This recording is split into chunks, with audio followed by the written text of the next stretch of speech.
Sir, the Karnataka State Employment of Local Candidates in the Industries, Factories and Other Establishment Bill 2024 क्या है? Okay, अब कर्नाटका जो employment regarding local candidates के जो bill approve किया जा रहा है कैबिनेट द्वारा, आप उसकी बात कर रहे हो। तो हम इसमें आपने दो बातें ध्यान रखनी, एक तो लोकल कैंडिडेट और एक एम्प्लॉयमेंट। इस बिल के नाम से ही पता चल जाता है कि ये बिल लोकल कैंडिडेट्स को कहीं ना कहीं कोटा प्रोवाइड करने के लिए या प्रायोरिटी प्रोवाइड करने के लिए ये प्राइवेट सेक्टर में आ रहा है। ठीक है, पहले आप लोकल कैंडिडेट की परिभाषा जान लें। तो लोकल कैंडिडेट इसमें कौन कौन से होने वाले हैं, क्या परिभाषा, कैसे डिफाइन किया है कर्नाटका गवर्नमेंट ने इस बिल में। लोकल कैंडिडेट वो होगा जो कर्नाटका में ब्रॉन और ब्राउट अप हो, जो कर्नाटका में जन्म हो। ठीक है, एक तो ये, या फिर पिछले 15 साल से वो कर्नाटका में रह रहा हो। और साथ में एक और रिक्वायरमेंट होगी, अगर लोकल कैंडिडेट को परिभाषित करना है इसमें, साथ में एक और इसकी परिभाषा होगी कि उसको कन्नड़ भाषा बोलनी, लिखनी और पढ़नी आती हो। ठीक है, और एक नोडल एजेंसी होगी कर्नाटका द्वारा, उसका एक जो वो टेस्ट कंडक्ट करेंगे कन्नड़ लैंग्वेज का, वो पास किया होना चाहिए। ठीक है, इसके लिए। ठीक है, अदरवाइज जो हायर एजुकेशन में या 10th में या 12th में आपके पास, जैसे पंजाब में पंजाबी होती है, तो वहाँ पे कर्नाटक में 10th में आपके पास कन्नड़ होनी चाहिए और +2 में आपके पास कन्नड़ होनी चाहिए। वो लोकल रेजिडेंट की परिभाषा में आ जाएगा। आपको देखना लोकल कैंडिडेट कौन कौन से होंगे। लोकल कैंडिडेट होंगे जिनको कन्नड़ बोलनी आती हो, समझनी आती हो, पढ़नी आती हो और लिखनी आती हो, और वो पिछले 15 सालों से कर्नाटक में, जहाँ वो पिछले 15 सालों से कर्नाटक में रह रहा हो। ये तो दोनों चीजें रिक्वायरमेंट है, उसको बोलनी, समझनी, पढ़नी, लिखनी आती हो। ठीक है, और वो पिछले 15 सालों से कर्नाटक में रह रहा हो, जहाँ वो कर्नाटक में जन्मा हो, वो लोकल कैंडिडेट माना जाएगा वहाँ का। ठीक है, फिर हम बात करते हैं कि रिजर्वेशन क्या है, ये कितना % रिजर्वेशन प्रोवाइड किया जाएगा। जैसे नॉन मैनेजमेंट जॉब्स होती हैं, जैसे क्लरिकल की जॉब होती है। नॉन मैनेजमेंट में कौन कौन सी जॉब, जैसे क्लरिकल की जॉब होती है, स्किल्ड एम्प्लॉइज होते हैं, या अनस्किल्ड एम्प्लॉइज होते हैं, या सेमी स्किल्ड एम्प्लॉइज होते हैं। उसमें 75% रिजर्वेशन प्रोवाइड किया जाएगा local candidates non management jobs में। ठीक है, इस बिल के तहत। और जो दूसरा होगा, जो मैनेजमेंट जॉब्स होगी, उसमें 50% रिजर्वेशन प्रोवाइड किया जाएगा। 50% रिजर्वेशन प्रोवाइड किया जाएगा मैनेजमेंट जॉब्स में लोकल कैंडिडेट्स को। तो ये है कर्नाटका का बिल। ठीक है, जो अपने लोकल कैंडिडेट्स के लिए कर्नाटका द्वारा लाया जा रहा है। और सर, बड़े बड़े कॉरपोरेट्स जो इसे अपोज क्यों कर रहे हैं? कॉर्पोरेट्स, जैसे आपने एक पीछे देखा होगा, दुष्यंत चौटाला जी हरियाणा में भी एक बिल लेकर आए थे। उसमें कहा था कि प्राइवेट सेक्टर में हम 75% जॉब्स प्रोवाइड करेंगे।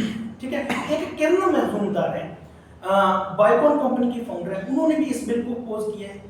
उन्होंने कहा कि ये बिल को अगर किसी रिक्रूटमेंट में हाईली स्किल्ड पर्संस की रिक्वायरमेंट है किसी जॉब में, तो ये बिल उन पे लागू नहीं होना चाहिए, उन रिक्रूटमेंट पे लागू नहीं होना चाहिए। ठीक है, और उन्होंने सीधा ये नहीं कहा है कि इस बिल को लाना नहीं चाहिए या इस बिल को विड्रॉ करना चाहिए। और कई इंडस्ट्रियलिस्ट हैं, बड़े बड़े इंडस्ट्रियलिस्ट हैं, जैसे नासकॉम के इंडस्ट्रियलिस्ट हैं और कई इंडस्ट्रियलिस्ट हैं, उन्होंने ये कहा है कि ये जो बिल है ये स्टार्टअप्स के अगेंस्ट है, इंडस्ट्री के अगेंस्ट है।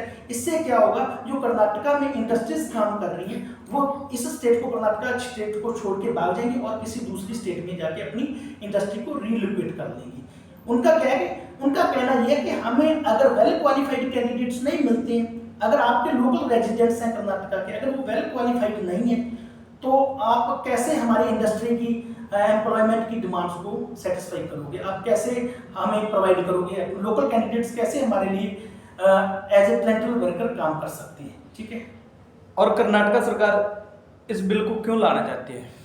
देखो, कर्नाटक सरकार इस बिल को लाना चाहती है, ये एक लॉन्ग स्टैंडिंग डिमांड है, लॉन्ग टर्म की डिमांड है। जैसे आपने पीछे देखा होगा कि वहाँ पे कई बार कर्नाटका या केरला में, जैसे कर्नाटका के लोग जहाँ पे हिंदी लिखी है या इंग्लिश लिखी है, उन बोर्ड्स को उखाड़ रहे हैं।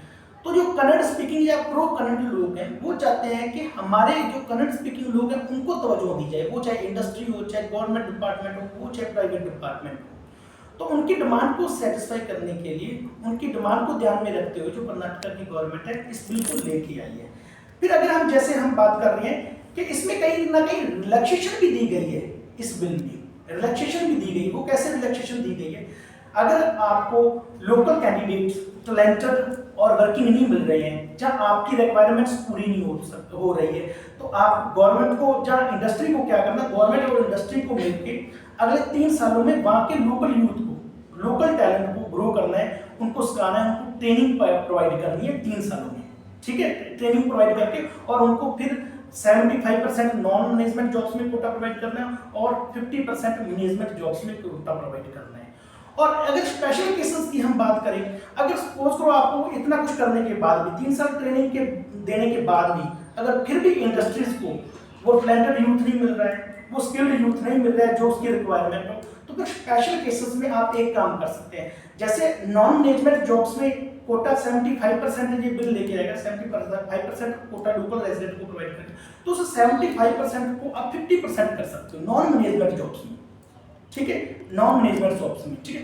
On the other hand management में आप 25 कर सकते हो, क्योंकि मैनेजमेंट जॉब्स में कितना परसेंट कोटा प्रोवाइड करेगा ये बिल, ये 50% करेगा, तो उसको आप 25% कर सकते हो, ठीक है।